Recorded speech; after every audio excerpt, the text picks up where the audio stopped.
जितेंद्र जी, मुंबई से। राधा वल्लभ श्री हरिवंश। राधा वल्लभ श्री हरिवंश महाराज जी, आपके चरणों में दंडवत प्रणाम। महाराज जी, श्री जी की कृपा से मैं पिछले 3 महीने से आपका सत्संग और एकांतिक वार्तालाप नित्य सुनता हूँ और श्री जी की कृपा से नाम जप और भजन में अति आनंद का अनुभव होता है। महाराज जी, मेरा प्रश्न है, ठाकुर जी की सबसे बड़ी सेवा क्या है और जीव के लिए सबसे बड़ा पाप कौन सा है और जीव के लिए सबसे बड़ा तीर्थ कौन सा है? सबसे बड़ा जीव का जो अपराध है वो भगवान का विस्मरण है, क्योंकि भगवद विस्मृति से ही देहाभिमान में ही काम क्रोध लोभ मोह मद मत्सर जिनके द्वारा पापाचरण होता है। पापाचरण का मूल है भगवद विस्मृति। पापवंत कर सहज स्वभाव, भजन मोर ते भाव न काऊ। जब हम भगवान को भूल जाते हैं तो हमारा शरीर भाव दृढ़ हो जाता है, मैं पुरुष हूं, मैं स्त्री हूं। फिर 5 ज्ञानेंद्रियों के साथ मन में तदात्म करके हम विषयों में विचरण करने लगते हैं। विषयों में सत्य सुख है नहीं, इसलिए हम जहां जहां भोगते हैं वहां वहां अतृप्त रहते हैं।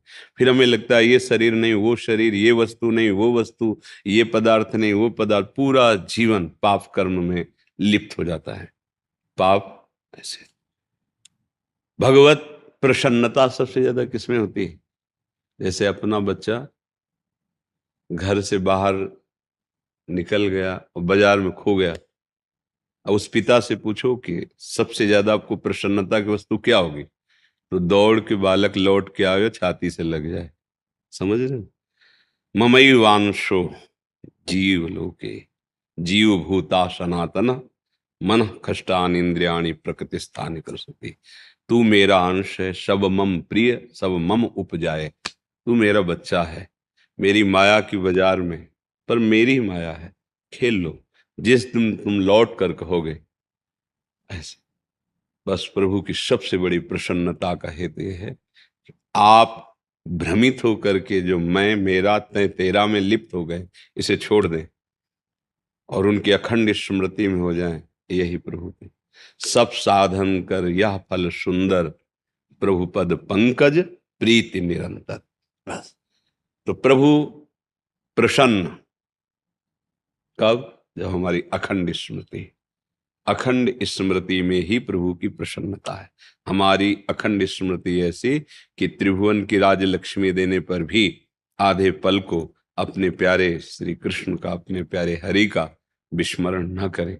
यही हमारे जीवन का सबसे बड़ा लाभ और यही हरि की प्रसन्नता, क्योंकि हरि ने मांग की है, अनन्य चेता सततम अनन्यस चिंतयन्तो माम अभ्यास योग युक्तेन चेतसा नान्यगामिना। ये भगवान के शब्द हैं अलग अलग श्लोकों के। तुम ऐसा अभ्यास कर लो कि तुम्हारा चित्त प्रभु के सिवा और कहीं जाए ना। सबसे बड़ी प्रसन्नता है भगवान की। तीसरा क्या था? सबसे बड़ी सेवा क्या है, सबसे बड़ा पाप क्या है और सबसे बड़ा तीर्थ क्या है? हाँ, भगवान को तीर्थास्पदम कहा गया ना। जितने भी तीर्थ हैं वो सब भगवान के चरणों से प्रकट हुए। ध्येयम सदा परिभवं न भविष्ट दोहम तीर्थास्पदम शिव विरंच नुतम शरण्यम। भगवान के चरणों को क्या कहा गया? तीर्थास्पदम। गंगा जी परम पावन है ना, भगवान का चरणोदक ही तो है ना। मुरारी चरणच्युतम त्रिपुरारी शिरश्चारी, गंगा जी है ना। गांगम वारी मनोहारी मुरारी चरणच्युतम। जितने भी तीर्थ हैं वो श्री भगवान के चरणों से निकले हुए हैं। तो जो संत भगवत अनुराग में डूबे हुए हैं उनके सानिध्य से बढ़कर कोई तीर्थ नहीं है। उनके सानिध्य से बढ़कर के कोई भी, जितने भी तीर्थ भूमंडल में, संतों को जानते हो क्या कहा गया है? तीर्थी कुर्वन्ति तीर्थानि। तीर्थों में जब पापी जन अवगाहन करते हैं तो उनका पाप क्षीण होता है और तीर्थ में पाप बढ़ जाते हैं।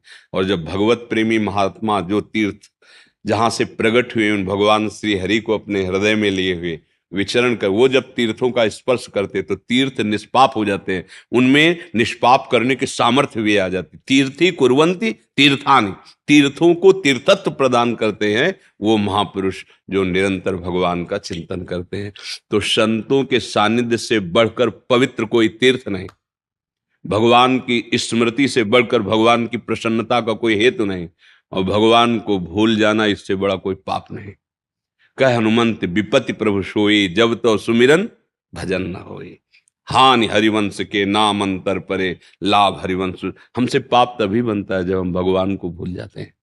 अगर भगवान नाम चल रहा है, भगवान की शरण में है, तो फिर पाप हो ही नहीं सकते। जैसे सूर्य के सामने अंधकार टिक ही नहीं सकता, ऐसे भगवत आनंद के सामने फिर ये विषय आनंद टिक ही नहीं सकता, इसमें दम ही नहीं है। अब वो भगवत आनंद का परिचय नहीं तो बचा विषय आनंद, फिर उसी से जीव सुख ढूंढ रहा है, सुख खोज रहा है, कई जन्मों से खोज रहा है। सुख मिलने का मतलब है जिससे हम चाह रहे थे वो मिल गया, तो हृदय में आ जाना चाहिए ना कि अब कछु नाथ न चाही मोरे, आ जाना चाहिए। भाई हमारी चाह थी कि ऐसा ऐसा ऐसा मिल जाए, तो जैसा हम सोच रहे हैं अगर वैसा हमें मिल जाए या वैसा किसी के पास है तो वो सुखी होना चाहिए, पर ऐसा नहीं है। यहाँ कोई सुखी नहीं है, सब सुख की चाह में है, सुख किसी को नहीं मिला है। मानो आज शाम के आपकी मृत्यु हो जाएगी, अब आप सोचो कि अब क्या बीत रही आपके ऊपर, तो आपके होश उड़ जाएंगे। मेरे मित्र, मेरी पत्नी, मेरा पुत्र, मेरा परिवार, मेरा मकान, मेरा पद सब चला जाएगा। अब मुझे कहाँ जाना कोई पता नहीं, क्या होगा कोई पता नहीं। अरे नहीं नहीं, मरने अभी डर जाओगे। अगर आप भजन कर रहे हो, सत्संग सुने हो, ये भगवान का खेल है। जितने दिन की सेवा है उतने दिन की सबकी सेवा कर रहे हैं। हे नाथ, इस सेवा का फल हो कि आपकी प्राप्ति हो। आपका हृदय धैर्यवान रहेगा, आपका हृदय कहेगा कोई बात नहीं, अगर शरीर छूटेगा ना तो मुझे हरि मिलेंगे, क्योंकि उनके सिवा मैंने किसी को अपना माना ही नहीं। मेरे तो गिरधर गोपाल, दूसरों न कोई। ये बात समझ। सबसे बड़ी प्रसन्नता का भगवान की ये रबड़ी रसगुल्ला सोना चांदी नहीं है। आप समझो, जब भजन में मन लगता है तो उनके भक्तों को ही अच्छा नहीं लगता। ब्रह्मादिक के भोग शब विषम लागत ताहि, नारायण ब्रजचंद की लगन लगी है जाए। जब ब्रजचंद श्री कृष्ण चंद्र जी की प्राप्ति की लगन लग जाती है तो ब्रह्मा के भोग, ये तो मृत्यु लोक के भोग हैं, उसे विष के समान लगने, भगवान को भला ये प्यारा होगा। हम कई बार बता चुके, एक पहाड़ है इस सृष्टि में 4 लाख योजन का, जिसे सुमेर पर्वत कहते हैं, और पूरा सोने का है। 4 लाख चौड़ाई है और 4 लाख लंबाई। योजन, एक योजन का मतलब होता है 4 कोस, एक कोस में 3 किलोमीटर होते हैं। आप सोचो कितना बड़ा सोने का है। समुद्र में रत्नों की खान है, समुद्र में एक से एक रत्न। पृथ्वी धातुओं की खान है, नहीं सोना चांदी हीरा जवाहरत इसी से तो निकलते हैं। बोला भगवान हीरा जवाहरत सोना चांदी से प्रसन्न हो जाएंगे, फिर तो धनी लोग खरीद लेते, भगवान को नहीं खरीद ले, गरीब लोग कैसे। पर जहां देखा गया है भगवान उसी को मिले हैं जो भगवान का प्रेमी, चाहे चक्रवर्ती सम्राट अम्बरीश जी हो, चाहे वो किसी भिक्षावृत्ति से जीने वाला कोई महात्मा हो, जो भगवान से प्रेम किया। प्रेम कब होता है? प्रेम मूल यह नाम है। प्रेम का मूल क्या है? नाम। आप निरंतर नाम जप रहे हो, भगवान से प्रेम हो जाएगा। भगवान की प्रसन्नता का हेतु है आप लौटो भगवान की तरफ। जहां सन्मुख हुए तो प्रभु प्रसन्न हो जाते हैं, बस। और ये कोई सोचे कि हम भोगों में रत रहें और भगवान को दान पुण्य ये सब करके हम रिझा लें, कभी नहीं। आप भोगों को छोड़िए और भगवान की तरफ चलिए, प्रसन्न हो जाएंगे भगवान। नाम जप करो, अच्छे आचरण करो, दूसरों को सुख पहुंचाओ, किसी के आशीर्वाद की जरूरत नहीं। भगवान की प्रसन्नता का हेतु आप हैं, आप, सिर्फ आप भगवान के सन्मुख हो जाइए। जैसे हैं वैसे, हे प्रभु मैं आपका, बस। पक्की बात समझ लेना, भगवान प्रसन्न इसी में होते जिसने अपने आप को प्रभु के चरणों में समर्पित कर दिया। अच्छा, जैसे आपके बूढ़े माता पिता हैं, आप रुपया उनके आसपास रख दो, सोना चांदी रख दो, 2-4 नौकर रख दो, खूब खाने पीने की व्यवस्था कर दो, क्या आप सुखी कर लोगे? नहीं। वो चाहेंगे जब आप उनके पास हो, उनको मुस्कुरा करके उठाओ बैठा लो पाओ, तो ये देख के कि मेरा लाला है, बस। एक जो लोक के माता पिता हैं, उनको आपका प्यार चाहिए, पैसा नहीं चाहिए। लेकिन जब आप उनके सामने हो तो आप उनको दुलार करके उठाएंगे ना, बैठा लेंगे और नम्रता से पेश आएंगे, तो उनका हृदय शीतल हो जाएगा। तो जगत का मालिक वो तुम्हारे रुपया पैसा प्रसन्न हो जाएगा क्या? उसको आप चाहिए, सिर्फ आप। भगवान कहते सिर्फ आप, अनन्य चिंतन मेरा करो, मैं ठेका लेता हूं तुम्हारा। योगक्षेमम वाम्यम, भगवान कहते। तो हमें तो लगा शास्त्र सम्मत साधु सम्मत बात ये कि भगवद स्मृति ही भगवान की प्रसन्नता का हेतु है। संतों का सानिध्य ही तीर्थों को भी पवित्र करने वाला है। इसलिए सबसे बड़े तीर्थ संत जो भगवत प्रेमी महात्मा है, और सबसे बड़ा पाप भगवान को भूल जाना। भूल गए ना, इसीलिए दुर्गति हो रही है।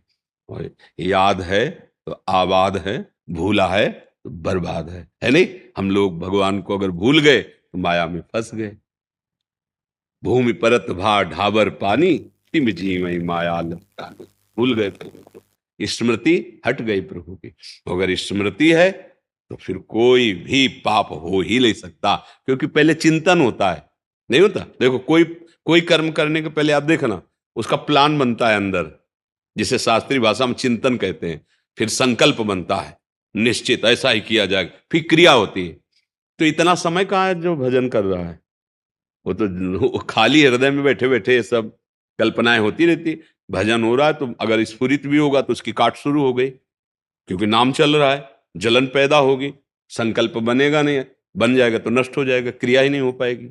भजन में बहुत सामर्थ्य है। धीरे धीरे धीरे धीरे बस भगवत विस्मृति ही सबसे बड़ा पाप है। तीर्थ से जो संत जन है सबसे बड़े तीर्थ है। भगवत स्मृति ही, भगवान की शरणागति ही भगवान की सबसे बड़ी प्रसन्नता है। ऋषि जी राजस्थान से, राधे राधे।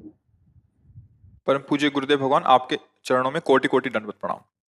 गुरुदेव, मैं पहले कथा वाचन करता था, परंतु आपके सत्संग सुनने के बाद करीब 1.5 वर्ष से कथा करने का मन ही नहीं करता, क्योंकि मुझे लगा कि मैं अभी कथा वाचन करने के योग्य ही नहीं हूँ। अभी घर पर ही ठाकुर जी की सेवा, एकांत सेवन व जप करने का प्रयास करता हूँ। कभी अच्छा होता है तो कभी कभी मन फंसा देता है। महाराज जी, दीक्षा पहले लिए हैं, बट गुरु जी कन्नड़ भाषा में सत्संग करते हैं तो कुछ समझ आता नहीं है। तो अभी महाराज जी हृदय की स्थिति ऐसे कि क्या करूं क्या ना करूं, आगे कुछ समझ नहीं आ रहा। तो गुरुदेव भगवान को गुरुदेव भगवान मानिए और सत्संग सुनिए। तुम्हारी भाषा का सत्संग हो रहा है, चाहे कन्नड़ भाषा में बोले, चाहे अंग्रेजी भाषा में, चाहे संस्कृत भाषा में, चाहे उर्दू भाषा में, हमें बात भगवान की समझ में आ जाए। तो गुरु अखंड मंडलाकारम व्याप्तमेन चराचरम। तो गुरुदेव उस रूप को मानो जहां से मंत्र लियो। सत्संग ऐसे संतों का सुन लो जो संस्कृत, हिंदी ऐसी भाषा में बोल रहे हैं, कोई समस्या नहीं, कोई परेशानी नहीं। रही भगवत गुणगान करने की बात, तो ये बड़ी आपके अंदर पवित्र भावना आई। पहले यही भावना आनी चाहिए कि हमारी सामर्थ्य कहाँ कि अचिंत अव्यक्त परमात्म तत्व का हम वर्णन कर सके। अगर वर्णन कुछ होता है तो उनकी कृपा से होता है, और उसका उद्देश्य होना चाहिए उनकी भक्ति, उनका प्रेम। ये बहुत बड़ी भक्ति का स्वरूप है। चौथी भगत मम गुणगन करे कपट तज गान। अब वहां कपट स्वरूप जो बात आ जाती है कि हम इतने में, तो फिर वो बात अलग हो जाती है। अगर हम भगवत चर्चा करें, जो प्रसाद रूप आता है, जथालाभ संतोष सदा, कहा सो कछु न चाहोगो, जीवन परमानंद में हो जाए। अगर कहीं हम भगवान की चर्चा को अंक निश्चित करके, तो फिर वो रंग नहीं आएगा जो भक्ति का रंग श्री कृष्ण प्रेम प्रदान करता है। गदगद सुर नैना सजल दंपति रस रहे भीन, इह गति वृंदा विपिन में फिरे प्रेम तन लीन। ये जो जीवन का लाभ है, फिर क्या होगा कि अर्थ और भोग वस्तुएं, तो फिर भगवान पर महत्व नहीं हो पाएगा। अगर बोधयंता परस्परम कथयंति च माम नित्यम तुष्यंति च रमंति च। हाँ, हमें सौभाग्य मिल रहा है कि भगवत चर्चा कर रहे हैं, हमें सौभाग्य मिल रहा है कि भगवान का यश गान, इससे बड़ा हमें और कुछ नहीं चाहिए। हमारे जीवन को तो जीवन नाथ जाने कैसे रखना है, कैसे चलाना है। बस वो उसकी वाणी में एक अमोघ शक्ति जागृत हो जाएगी, क्योंकि भगवान दिव्य है ना, तो उसकी वाणी दिव्य हो जाएगी, उसका चिंतन दिव्य हो जाएगा। और जब हम भगवान को, भगवान की वार्ता को साधन बना लेते हैं, और साध्य धन मान या विषय होता है, तब रंग नहीं आता है। धन मान विषय ये भले साधन बना लो, पर साध्य प्रभु रहने चाहिए। हम उल्टा कर लेते हैं, साधन भगवान हो जाते हैं और साध्य विषय हो जाता है, धन हो जाता है। वो है ना कि अमुक चर्चा इतने दिन करेंगे तो इतना अंक हमें मिलना चाहिए, तो आपने निश्चित कर दिया ना, साधन ये हुआ और साध्य उसका अंक हुआ। बस एक भागवताचार्य जी ने भगवान की कृपा से कथा पूरी कंठस्थ की। तो अयोध्या में संत थे, एकांत सेवन करते थे, विरक्त भाव से रहते थे। तो उनके समीप गए और बोले महाराज जी मैंने भागवत सीखी, तो हमें लगता है पहले हम आपको सुनाएं, अगर कोई त्रुटि हो कहीं तो आप कृपा करके। वो बड़े भजनानंदी सन, सहज में हाँ ठीक है। 7 दिन कथा सुनाई। तो बोले भाई आपने तो कथा सुनाई, कथा की कुछ भेंट देनी चाहिए, आप क्या चाहोगे कि आपको हम क्या भेंट दे दें? आप जो मांगोगे दे देंगे। तो उनका भगवान निर्धन हूं, अगर धन मिल जाए ठीक है जाओ, आज से तुम्हें धन के लिए चिंतन नहीं करना पड़ेगा, प्रयास नहीं करना पड़ेगा, राम जी की कृपा से आता रहेगा। और तो भगवान पुत्र नहीं पुत्र हो जाए, हाँ ठीक हो जाए। और कुछ अब भगवान की भक्ति हो जाए, नाराज हो गए। पहले कहते भगवान की भक्ति हो जाए, फिर कहते कि धन पुत्र आदि मिल जाए तो तुम्हारी वाणी का सम्मान होता। तुमने भगवान की भक्ति को सबसे पीछे, वो नहीं होगी। धन मिलेगा, पुत्र मिलेगा, भगवान की भक्ति के अधिकारी नहीं हो। क्योंकि भगवान की भक्ति का अधिकारी, जब भक्ति मिल गई जो भगवान को अधीन करने वाली, तो ऐश्वर्य मान और पुत्र परिवार तो बहुत छोटी बात है, सब अपने आप हो जाएगा। पहले अंक पर भगवान नहीं रखा, पहले अंक पर यदि और कुछ रख दिया तो फिर भगवत चर्चा करने वाला भगवान को जाना ही नहीं, भगवान को समझा ही नहीं, तो फिर रंग नहीं आएगा। तो ये तो हमें बहुत अच्छा लगा जो आपने पहली बात की कि हम पहले खुद अनुभव करेंगे कि इसका स्वाद क्या है। ये ऐसा ही पहले था, बड़े बड़े महापुरुषों ने पहले भगवदाकार वृत्ति की, त्रिगुणात्मका माया पर विजय प्राप्त की। फिर भगवत देखो, सूत जी महाराज के 88,000 ऋषि बैठ के सौनकादि सुन रहे, न माइक है और न कोई ढोल नगाड़ा और संगीत है, सीधे सहज में भगवत चर्चा कर रहे और सब सुन रहे, सब ब्रह्माकार को प्राप्त हो रहे हैं, सब भगवदानंद को प्राप्त हो रहे हैं। क्योंकि सूत जी स्वयं भगवान में आसक्त चित्त है, भगवान के अत्यंत प्रेमी है। सुखदेव जी भगवत चर्चा कर रहे, सब ब्रह्म ऋषि आनंद में, क्योंकि स्वयं श्री कृष्ण आसक्त है ना। जो भगवदा आसक्त वो भगवत गुणगान जब करता है तो जगत मंगल होता है। फिर उसके लिए दुर्लभ क्या, जब भगवान प्रसन्न हो गए, जैसे हम कई बार कहा कि पारस मणि मिल जाए तो 100-200 ग्राम सोना की क्या दरकार, अरे वो चाहे तो पहाड़ बना ले सोने का, लोहे में छुआ। जब अखिल ब्रह्मांडों का सृजन करने वाले भगवान हमारे हो गए तो ये छोटी मोटी धन वस्तुओं की चाह है क्या। वैसे तो भगवत चर्चा चाहे सकाम करो चाहे निष्काम करो, मंगल करने वाली ही है। भगवान का यश, भगवान का गुणगान, पर विशेष आनंद की प्राप्ति के लिए अगर हम भगवान के ऊपर अपना भार छोड़ दें और फिर भगवत चर्चा करें, हमारी चाहत भगवान हो, तो फिर सारे वैभव सारी सिद्धियां उसको अपने आप प्राप्त हो जाती हैं। अल्प का भोक्ता भूमा का अधिकार खो देता है, और जो भूमा का है तो अल्प सब उसके चरणों में लुटता है। ये बात समझ में आ जाए गुरुजनों की कृपा से, तो फिर निश्चिंत अच्छे हो। भगवान को ही भगवान की चर्चा सुनाओ, नाम जप करो, और जब वो तो फिर अपने आप वो होता है। फिर जब फूल में पराग आ जाता है तो भंवरों को निमंत्रण पत्र नहीं भेजना पड़ता। जी। विजय पांडुरंग शिंदे जी। राधे राधे। राधे राधे महाराज जी, आपके चरणों में कोटि कोटि प्रणाम। महाराज जी, ये प्रश्न बहुत दिन से मेरे अंदर चल रहा है। महाराज जी, मैं जब भी घर से बाहर निकलता हूँ तब मनुष्यों के अलावा जितनी भी योनि पशु पंछी उनको देखता हूँ तो मेरा हृदय जलने लगता है। उन्होंने खाना खाया कि नहीं, जब भी मैं खाना खाने बैठता हूँ तो उनके सभी के चेहरे आते हैं जिनको मैंने देख के आया हूँ कि हाँ, वैसे आपकी भावना को प्रणाम है, बड़ी पवित्र भावना है। जो आप तुम पशु पक्षियों के खाने के लिए सोच रहे हो तो प्रणाम योग्य भाव है नहीं। आजकल तो लोग खाना खाने में देखते किस पशु का है इसमें, प्रायावृत्ति बिगड़ती चली जा रही है। इन कोमल पशुओं के हिंसा करके उनको रांध के, हाँ, बड़ी पार्टी समझा जाता है पशुओं के मांस का। ये तो बड़ी कृपा है आपकी, आप जब खाने बैठते हो तो आपको पशुओं की याद आती कि वो खाए कि नहीं खाए। पर अब हम आपको ये बता रहे हैं कि आप जिनके अंश हो, आप अंश हो, एक चिंगारी हो, वो संपूर्ण जगत का, अनंत ब्रह्मांडों का परमात्मा है, वो किसी को भूखा नहीं रखता है। एक बार वीर शिवाजी, छत्रपति शिवाजी, समर्थ गुरु स्वामी रामदास जी के पास गए और कहा, गुरुदेव आपकी कृपा से ये जो अकाल पड़ा था इसमें किसी को भूखे नहीं रहने दिया, पूरा खजाना खोल करके सबको। तो उनका एक हथौड़ा उठाओ, आओ।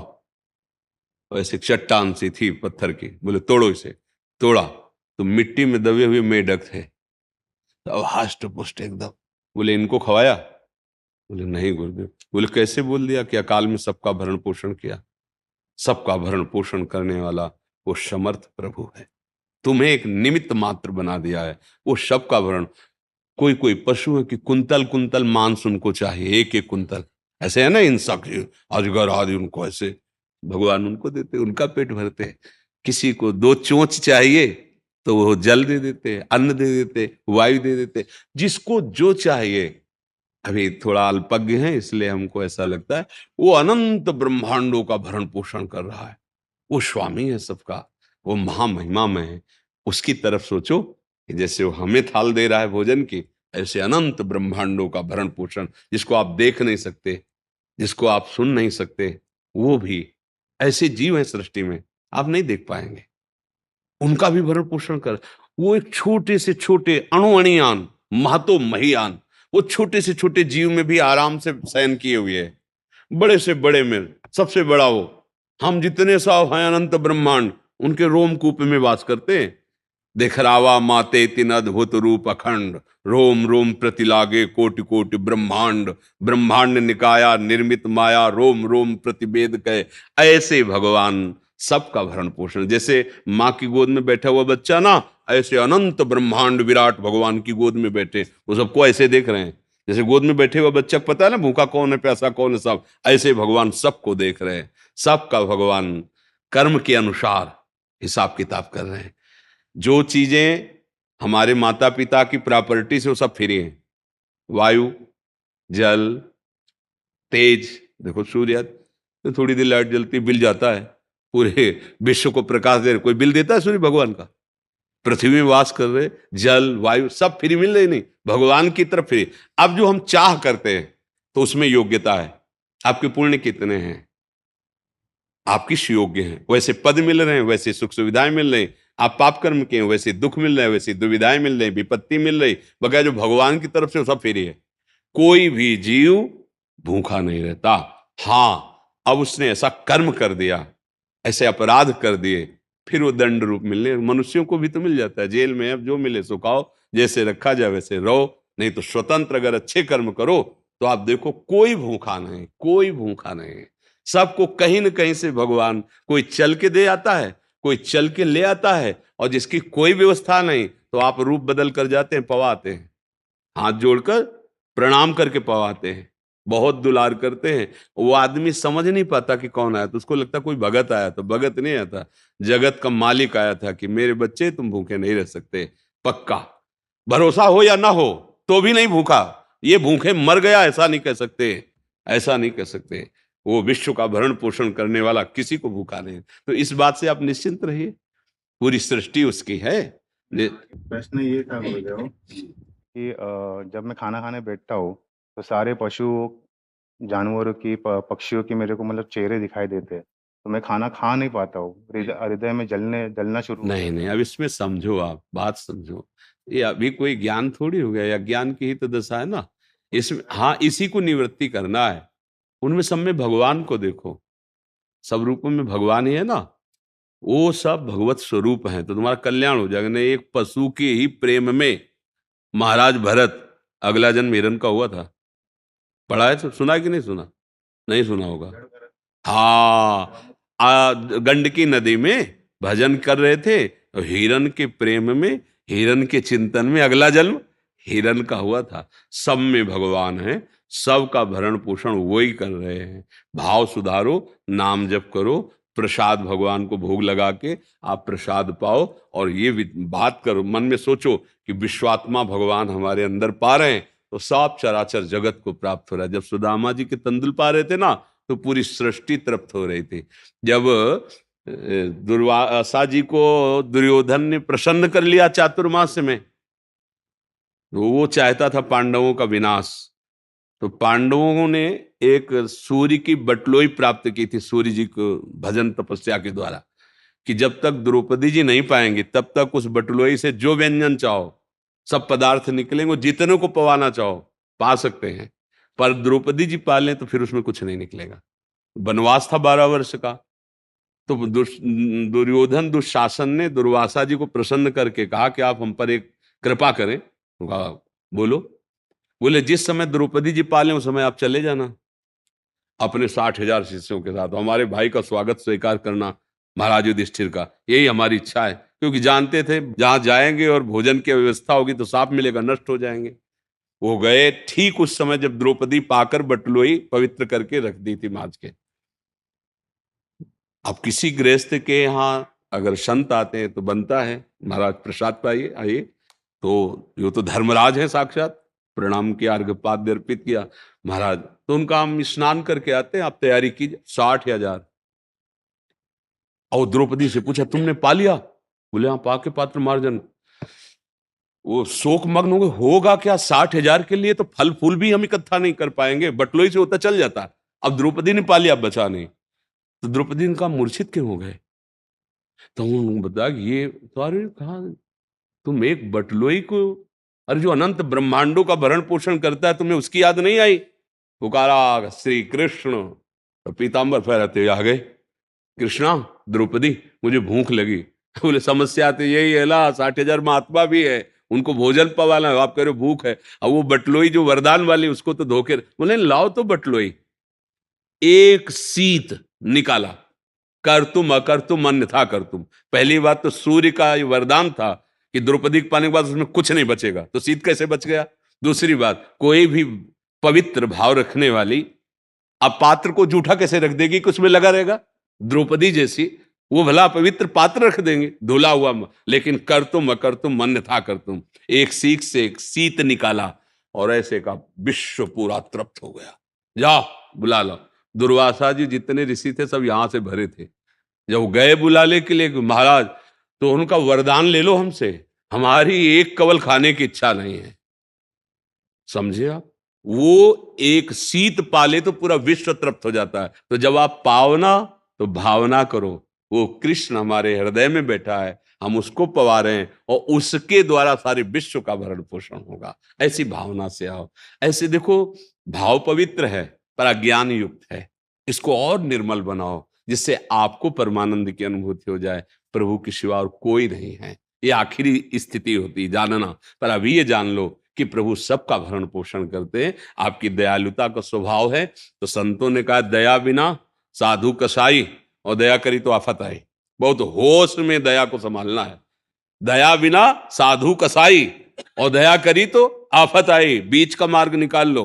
बीच का क्या है? वो दया जिसमें भगवान की याद चली जाए वो फंसाने वाली है, और जिसमें भगवान की याद बनी रहे वही दया मंगल करने वाली है। सब में वही उसी का रूप समाया, चराचर जगत वही बना हुआ है। भाव में आओ तो ये दुख मिट जाएगा। समझ रहे आप? प्रभु श्री राम को मैंने वचन दिया है, फिर उसका क्या करूं? भगवान को जो वचन दिया है तुमने, तो गर्भ में दिया था कि मैं आपको जाकर के केवल आपको भजूंगा, आपको प्राप्त करूंगा। तो आपने याद किया वो वचन? कौन सा वचन मानोगे? गर्भ में तुमने वचन दिया है कि एक बार माँ के गर्भ से निकाल दो, ऐसा भजन करूंगा, दोबारा किसी योनि की माँ के गर्भ में नहीं जाऊंगा। वो याद है तुम्हें? नहीं याद है ना? ये याद कर लो, उसी की पूर्ति के लिए सब है। अगर बीच में फंसे तो फिर फंस जाओगे। एकमात्र जड़ चेतन जग जीव जत सकल राम में जान, ये सब में उसी का रूप समाया। भाव से चलो, भगवान सबका भरण पोषण करते। मुक्त होने आए हो, बंधने नहीं। छुपा छुपी का खेल, हर पर्दा लगा के वही प्रीतम खेल रहा है, दूसरा नहीं। आगे बढ़ोगे। पर बहुत अच्छा भाव है आपका, सात्विक भाव है, दया भाव है। हम पहले कहा इसलिए प्रणाम करते हैं इस भाव को। कम से कम पशु पक्षियों के प्रति आपका ऐसा दया का भाव, नहीं तो लोग राक्षसी भाव को प्राप्त हो रहे हैं। पशु पक्षियों की हत्या करके रांधना, जिंदा जला के खाना। बड़ी कृपा है आपके ऊपर जो आप ऐसे, पर इससे और उठो। जैसे लड़का कोई गोली डंडा ऐसे लिख देना स्कूल में तो पहला वाला, तो उसे शाबाश दिया जाता है। पर वो 2 साल ऐसे लिखता रहे तो थप्पड़ मारा जाता है कि आगे बढ़ो, इसके आगे भी है, इतना नहीं है। तो जैसे आप हो ना, पहली बात में प्रणाम किया कि आपकी बात प्रणाम करने योग्य, धन्यवाद हो गए, पर इतना ही नहीं है। और ऊपर उठो, जिससे आप अखंड आनंद को प्राप्त हो, प्रसन्नता को प्राप्त हो, दुख तुम्हें छू न जाए। ब्रह्मभूता प्रसन्नात्मा, समझ रहे ना जी। हाँ, सबसे प्रार्थना हम बार बार कहते हैं, आपसे भजन ज्यादा बने न बने, गृहस्थी में हो, जो अपना कार्य कर रहे हो वही भगवान का भजन समझो, बीच बीच में नाम स्मरण कर लिया, पर ये आचरण जीवन में नहीं होने चाहिए। आप अगर पूर्व में हुए हैं तो भगवान को साक्षी करके छोड़ दो, वो भगवान पीछे की माफ कर देते हैं। अगर आप देखो आए हो, भगवत कृपा से आए हो, आप किसी भी जीव के शरीर का, तो फिर आपकी दुर्गति पक्की है, कोई भी हो, क्योंकि आप कोई राक्षस नहीं हो। ये राक्षसों का और हिंसक पशुओं का आहार है। आपके लिए उत्तम उत्तम फल है, उत्तम उत्तम भोग सामग्री। बुरा जरूर लगेगा जो पाते हैं, क्योंकि आजकल प्रायः ये पर हम कहते हैं मंगल अगर होना है, आप सुखी होना है, तो सोचो, आप कहते हो कि हमें सुख मिले और आप दूसरे के शरीर, अपने शरीर को ऐसे काटो, कैसा लगता है? आप दूसरे के शरीर को काट के रांध के पा रहे हो अपनी स्वाद के लिए, तो आपको इस कर्म का क्या फल नहीं मिलेगा? बोले हम तो काटते नहीं, हम तो दुकान से ले आते हैं। तो आप सहयोगी हुए ना। कर्ता, अनुमोदन, प्रेरक, तीनों को बराबर पुरस्कार या दंड मिलता है, सुकृत या दुष्कृत का। तो इसलिए जरूर कठिन लग रहा है, क्योंकि आज के जीवन में उच्च कोटि की पार्टी वही समझी जाती है जिसमें ये सब दोष हों। है ना ऐसा? समाज इसी को तो वीआईपी मान ले। सात्विक भोजन बढ़िया अगर उसको रख दो और हाथ पैर धो के उसको पवाओ, आरती भले करो कि आप आओ अतिथि देवो भव। कोई क्या यार बकवास कर रहा है, नहीं लगेगा। और रख दिया वो सब, ये क्या वीआईपी व्यवस्था होती है? इसलिए भाई ये वीआईपी व्यवस्था नरक ले जाएगी। वहां भी तुम्हारा ऐसे ही स्वागत होगा जो विविध प्रकार के कष्ट देने वाले हैं। ये बात पक्की समझ लो। किसी भी धर्म में, किसी भी धर्म ग्रंथ रचने वाले महापुरुषों ने कभी ऐसा आदेश नहीं किया कि किसी भी जीव को दुख दे करके तुम सुखी हो जाओगे। ऐसा हमने अभी तक नहीं पढ़ा। बचपन से शास्त्रों का स्वाध्याय है और बड़े बड़े महापुरुषों का संग मिला है, कभी ऐसा कोई धर्म अलाउ नहीं करता। हाँ, अधर्म पूर्वक जो जगत का नाश करने वाली चेष्टा करे, उनके ऊपर शासन विभाग है, उनके ऊपर कानून है। कानून के अनुसार वो जो भी दंड निर्धारित न्यायाधीश करते, वो भगवत स्वरूप है, वो पवित्र करने के। लेकिन किसी निर्बल जीव को हम ऐसे आहार विहार में लाएं, तो इसलिए बहुत सावधानी। ये सब बातें बकवास हो जाएंगी यदि आप ये सब करोगे, कुछ नहीं समझ में आएगा। और अगर आप ये गंदे आचरण नहीं करोगे, एक शब्द पड़ जाए तो आपका कल्याण हो जाएगा। ये कोई भी पद टिकाऊ नहीं है, आज है कल नहीं रहेंगे। ये शरीर टिकाऊ नहीं है, ये संपत्ति टिकाऊ नहीं है। जब शरीर छूटेगा सब छूट जाएगा, आपका किया हुआ कर्म आपके साथ जाएगा। इसलिए प्रार्थना है, होश में कोई ऐसा कर्म न बन जाए जो हम इतना चढ़ नहीं आए, मनुष्य योनि में आ गए। अब हम ऐसी, जैसे आप अच्छी अवस्था में जी रहे हो, अब उससे नीची अवस्था में गिर के जीना अब आपके लिए दंड होगा। तो इसलिए हम अन्य योनियों में न जाएं। अगर हमें फिर अवसर भगवान दे तो मनुष्य योनि में हो और गुरुवाणी के अनुसार, शास्त्रवाणी के अनुसार चले और भगवान को प्राप्त करें। राधा देवरा बाबा समाधि स्थल। अच्छा,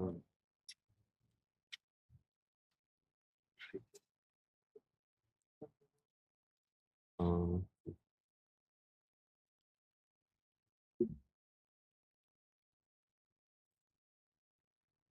महापुरुषों के सानिध्य, महापुरुषों की शरणागति का लाभ ये कि हमारा चित्त विषयों के चिंतन से हटकर प्रभु के नाम में, प्रभु के रूप में, प्रभु की लीला में, प्रभु के धाम चिंतन में लग जाए।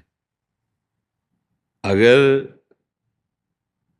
संत संग से भगवत चिंतन हमारा नहीं हुआ तो हमने संत संग किया ही नहीं। संत संग अपवर्ग कर, कामी भव कर पंथ। अगर हमारी इंद्रियां विषयों की तरफ जा रहे हैं, संसार के भोगों में सुख, तो अभी हम सच्चे हृदय से संत संग नहीं किया, भले पास रह रहे हो।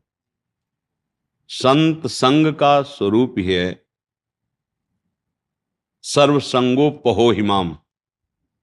व्रतान यज्ञ छंदांस तीर्था नियमा यमा यथा वरुंधेत सत्संगा सर्व संगोपहो हिमाम। समस्त संगों का त्याग कराकर भगवत रंग में रंग दे, उसे सत्संग कहते हैं। और वो प्राप्त है बड़े बड़े महापुरुषों का सानिध्य। तो चाहे गृहस्थ में हो चाहे विरक्त में हो, हैं तो हम भगवत दास। तो ये स्थिति हृदय में उतरनी चाहिए। हमारे अंदर काम की दास्ता, क्रोध की दास्ता, लोभ की दास्ता, मोह की दास्ता, मद की दास्ता, मत्सर की दास्ता, ये जन्म जन्म से बनी आ रही है। लेकिन गुरुजनों के प्रताप से अब रघुनाथ जी की दास्ता प्राप्त हुई है। अब चित्त के चिंतन के प्रताप से, जब चित्त इनका चिंतन करेगा तो हम इनकी दास्ता से मुक्त हो जाएंगे। और इनसे मुक्त होना ही जीवन मुक्त होना है, इनसे मुक्त होना ही भगवत प्रेम को प्राप्त करना है। इसलिए जबरदस्ती जवान में नाम चलाओ और जबरदस्ती मन को इनकी लीला सुनाओ, इनकी लीला गवाओ, इनकी लीला चिंतन करवाओ। इसी जन्म में भगवत प्राप्ति करनी है। अगर भगवत प्राप्ति इस जन्म में ना हुई तो जैसा अब संयोग बना है, पता नहीं बने कि ना बने। मनुष्य शरीर, धाम, महापुरुषों का सानिध्य, विवेक युक्त, अगर अब ना बना तो दांव फिर चूक जाएंगे। पता नहीं फिर कब कहां कैसा संयोग बने। खूब नाम जप करो संतों की आज्ञा के अनुसार। जय जगन्नाथ, जय जगन्नाथ। बड़ी कृपा, बड़ी कृपा। ये उनकी झंडा है। हाँ, बहुत कृपा, बहुत कृपा। क्या सेवा करें आपकी? प्रश्न था बोलो क्या? जो जप करने का माला है, जी खड़ा होके कर सकते हैं? कोई हाँ, बोलते हैं आप चलते- ऐसे करते हो? नहीं नहीं नहीं, आप समझो, हमारी बात हृदय से समझना। हमारा मुख्य उद्देश्य है भगवत चिंतन करना, भगवत स्मरण करना। वो खड़े होके हो, बैठ के हो, खाते हुए, पीते हुए, सोते हुए, माला से, बिना माला से, कैसे भी तुलसी की माला से हम भगवत स्मृति बढ़ाने का सहयोग करते हैं। समझो, माला से भगवत प्राप्ति नहीं होती, माला से नहीं, स्मृति से होती है। अब हम खड़े होके कर रहे हैं या टहलते हुए कर रहे हैं या बैठ के कर रहे हैं, चलते फिरते, उठते बैठते, सोते जागते, खाते पीते, हर समय हमें प्रभु से जुड़ना है। हाँ, कुछ मंत्र आदि हैं जिनकी पद्धतियां हैं कि आप थोड़ा पवित्र होकर पवित्र स्थान में ही टहले फिरे, उठे बैठ, पर ऐसा नहीं कि आप खड़े नहीं हो सकते, आप टहल नहीं सकते, आप नहीं। नाम जब तो आप कभी भी कैसे भी कर सकते हैं, आप समझ। बोलता है इंद्र ले जाते हैं अगर। अरे हमको देना ही नहीं है, हमको किसी को नहीं देना है, क्योंकि हम करता ही नहीं है। हमारे गुरु जी की कृपा से इन हाथों से भजन हो रहा है, भगवान के चरणों में समर्पित है। हम अगर जो कहता है इंद्र ले जाता है, सरकारी आदमी हो, भगवान के दास हो, कैसे कोई ले जाएगा? इस प्रॉपर्टी पर भगवान का अधिकार है। तुम्हारा शरीर, तुम्हारा मन, तुम्हारा प्राण प्रभु को समर्पित है, तभी तो भक्त होगे। और समर्पित को जब सिंह का भाग हो जाता है तो फिर उस पर कोई दृष्टि नहीं डालता। हम भगवान के शरणागत है। कहीं भी विचलित मत हो। एक चींटी में भी भगवान है, देवराजेंद्र में भी भगवान है, ब्रह्मा में भी भगवान, जड़ चेतन जगजीव जब सकल राम में जान, सब में भगवान है। इंद्र ले जाएगा, ये हो जाए, ये सब प्रपंच की बातें छोड़ो। राधा राधा, कृष्ण कृष्ण, राम हरि जो बोलो, जहां नाम लोगे ना, वो नाम सीधे नामी को प्राप्त होता है। भाव कुभाव अनख आलसहु, नाम जपत मंगल दिशि दसहु, अपवित्र पवित्रो वा सर्वावस्थांगतो पिवा, या स्मरेत पुंडरी काक्षम सवायाभ्यंतरा शुचि। नाम जप करो, किसी की बात मत मानो। अब फिर परेशानी हो जाएगी, टांग में दम नहीं है तो हम बैठे बैठे भजन नहीं कर सकते, तो भजन न करें। अरे हम टहल के भजन करेंगे, हम पैर फैला के भजन करेंगे, राधा राधा, जीवन थोड़ी बर्बाद होने देंगे। भगवान बैठने उठने से नहीं मिलते, भगवान चिंतन करने से मिलते हैं। अनन्य चिंतयन्तो माम, खूब नाम जप करो, किसी के सुनो मत। नाम जप करो, भाव कुभाव अनख आलसहु, नाम जपत मंगल दिस दसहु। अरे सब इन बातों में ना प्रयोग, देवराज इंद्र ले जाएगा, ये ले जाएगा, वो ये छोटी मोटी बातों में ध्यान मत दो। भगवान का स्मरण करो, जैसे बने, जैसे बने, उठते बैठते, पवित्र पवित्र जैसे भी हो, स्मरण करो, नाम जप करो। मंत्र जप में कुछ मर्यादाएं हैं, वो बन जाए जितना बन जाए, नहीं तो नाम जप करो, ठीक है ना? जय जय। जय जय। आदित्य शास्त्री जी बक्सर से। श्री सीताराम महाराज जी। महाराज जी, प्रत्येक स्त्री मात्र में मातृ दृष्टि कैसे हो? देखो, मात्र दृष्टि से पहले हमें भगवत दृष्टि रखनी होगी। तुम्हारे नाम के आगे शास्त्री लगा इसलिए बताया, और होते तो दूसरे उदाहरण देते। सर्वत्र भगवान है, स्त्री और पुरुष की पोशाक है। ये पांच भौतिक पोशाक है, न कोई स्त्री है न कोई पुरुष है। जीव देहाभिमानी संबोधन, वो जैसी पोशाक मिलती है वैसा तदात्म हो जाता है कि मैं स्त्री हूं, मैं पुरुष हूं, मैं ऐसा। पर आप शास्त्र स्वाध्याय कर रहे हैं, संत जनों का संग कर रहे हैं, तो ये तो समझ रहे हैं ना, तो एक ही परमात्मा बहुत रूपों में खेल रहा है। उसे चाहे माता मान लो, चाहे पिता मान लो, चाहे बंधु मान लो, चाहे सखा मान लो, गुरु मान लो, जो मानो, पर सब में मानना पड़ेगा, तभी सिद्धांत है। जैसे गुरु तो अखंड मंडलाकारम व्याप्तमेन चराचरम, चराचर में व्याप्त है। समस्त माताओं में, समस्त पुरुषों में, समस्त जड़ चैतन्य में एक ही प्रभु रमा है। उसे चाहे जिस भाव से देख लो। जननी का तात्पर्य कि जब हम अपनी माँ को देखते हैं तो हमारा पवित्र भाव होता है। चरण छुए, चाहे वो दौड़ के हृदय से लगावे, तो हमारे अंदर काम थोड़ी आ जाएगा। हमारी दृष्टि जाए तो ऐसी दृष्टि जाए जैसे अपनी माँ को देखने पर हमें कहीं विकार नहीं आता। ऐसे सब मात्र शक्तियां हैं। जब भगवती अम्बा दुर्गा देवी को देखो तो यही रूप है ना, रूप तो यही है। शक्ति का स्वरूप भारी विकास में है, वो महान शक्ति है, अनंत शक्तियों का समूह है, लेकिन है तो ऐसा ही स्वरूप ना। माता जी कैसा रूप धारण किए, वस्त्र धारण किए हुए नारी रूप दिखाई दे रहा है, पर प्रचंड ज्वालामयी शक्ति है। बड़े बड़े बलवानों को भी फाड़ के फेंक देने वाली अम्बा शक्ति। महिषासुर, रक्त बीज, शुंभ निशुंभ, चंड मुंड, सब हमको उसी भाव में देखना है। जैसे हम अपनी माँ को देखते हैं तो नख से सिक तक देखने पर हमारे अंदर काम नहीं आएगा, ऐसे ही हम जितनी भी हैं सबके प्रति मातृ भाव में, और वो तभी तक टिकेगा मातृ भाव जब तक दूरी बना के रहोगे। भाव से देखना, नजदीकीपन नहीं। अगर नजदीकीपन आ गया तो फिर कोई सिद्ध ही बच सकता है जिसको वास्तविक भगवत साक्षात्कार हुआ है, नहीं तो दोष दृष्टि हो ही जाएगी। वो भगवान व्यास देव जी ने लिखा है, बलवान इंद्री ग्रामो विद्वानम अपि कर्षति, कि इंद्रियां इतनी बलवान है कि अपनी बेटी के पास भी बहुत समय तक एकांत नहीं रहना चाहिए। जवान बेटी हो, अपनी जवान पुत्री हो तो भी बहुत समय तक एकांत नहीं रहना चाहिए। आप और आपकी पुत्री के बीच में तीसरा कोई होना चाहिए। अगर बहुत काल तक एक जगह रहोगे तो बलवान इंद्री ग्रामो विद्वानम अपि कर्षति। तो जैमिनी जी नाम के एक महापुरुष थे, तो उन्होंने, भगवान व्यास देव जी ने जब इस श्लोक रचा और बोला तो उनका भगवान, ये बात हमें समझ में नहीं आ रही कि माँ के पास, पुत्री के पास, बहन के पास, अरे वो पिता है, वो भाई है, अगर एकांत में भी रहेगा तो क्या उसके अंदर काम आ जाएगा? मतलब वो मूर्ख ही होगा तो ऐसा होगा। विद्वान मपि कर्षति, वो विद्वान फिर ऐसा कैसे हो जाएगा? तो जो गुरुजन होते हो ज्यादा तर्क वितर्क नहीं करते, तो उनका इस प्रश्न का किसी दिन समाधान करेंगे। अभी आगे प्रसंग चलता है उसे। फिर बोले शाम की हमारी इच्छा है कि बद्री विशाल में भी एक आश्रम, प्रयाग में भी है, तो कुछ समय के लिए हम वहाँ के ऋषि मुनियों के दर्शन के लिए, तुम संभालो, तुम यहाँ के प्रधान बनो और सब ब्रह्मचारी हैं और जो यहाँ की दिनचर्या वही करना। ये उत्तर हो रहा है, उसी प्रश्न का उत्तर। वो समझ नहीं पा रहे, बोले कुछ दिन के लिए हम यहाँ से जा रहे हैं। ठीक। संध्या के समय सब ब्रह्मचारी तेजस्वी स्नान करके और लौट ही रहे थे। संध्या काल, सूर्य अस्ताचल को जा रहे थे। हल्की हल्की बूंदें गिरने लगी, छम छम छम छम पायलों की धुनी, और नौ किशोर अवस्था, और ऐसी सौंदर्य शोभा, देखते ही रह जाओ। ऐसे भाग के, रक्षा करो मेरी, रक्षा करो। आगे जैमिनी मुनि ही थे, रक्षा करो। क्या बात है?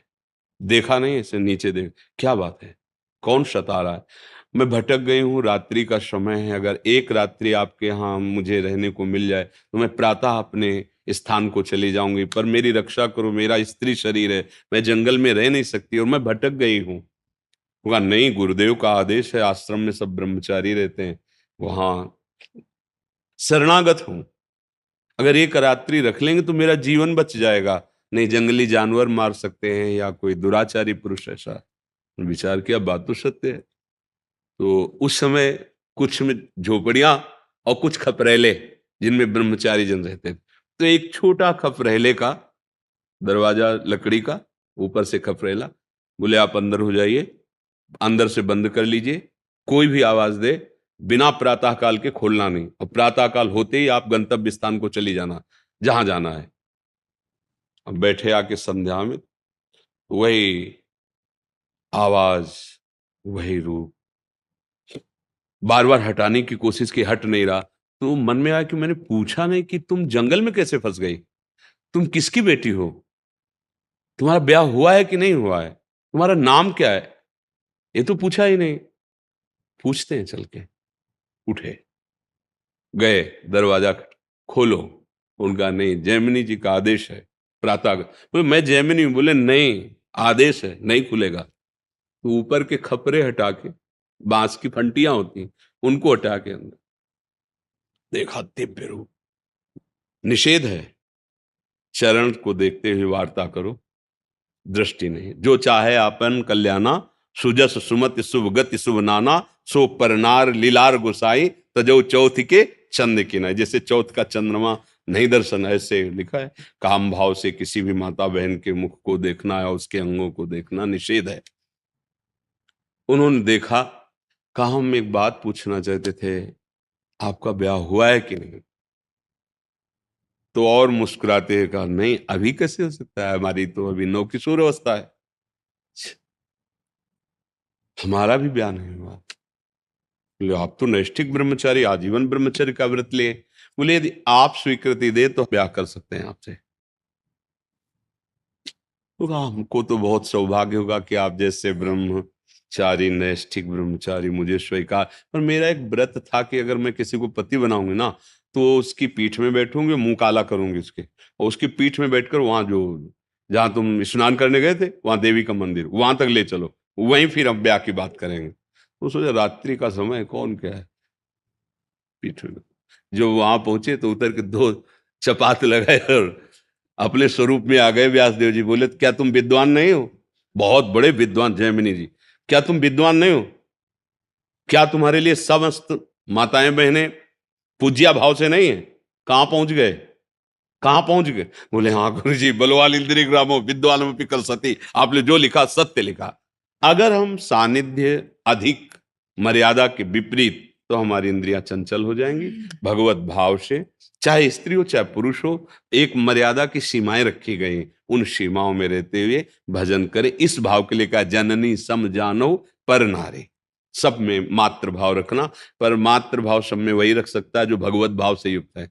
अगर भगवत भाव नहीं तो भले राखी बनवाएं, भले चरण छुएं, भले ऐसा, पर अधिक एकांत सेवन पर मन चंचल हो जाएगा, क्योंकि मन बहुत ही पतित आचरणों में रति करने वाला है। इसको छोड़ दो तो देखो गंदी बातें, अंदर देख लो ना, भले ना हो पर इसकी चाल तो देख लो, सब कोई जानता है ना इसकी चाल। अपने मन की दशा छोड़ दो तो सबकी, किसी एक की नहीं, सबकी वो पतन की तरफ जाती है। हाँ, मंत्र बल से, नाम जप से, सत्संग से हम इसको ऊर्ध्व गति भगवान की तरफ चलाते, नहीं मना खष्टान इंद्रियाणि प्रकृति स्थान कर सके। समझ रहे हैं आप जी?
कृपा से सुबह शाम 84 का पाठ सुन रहा करने की।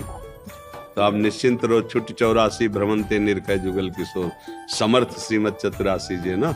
बस हाँ, जैसे वैद्य की आज्ञा पाकर हम दवा पाते हैं, ऐसे गुरु की आज्ञा पाकर उन नियमानुसार चले तो भव समुद्र से मुक्त हो जाएंगे।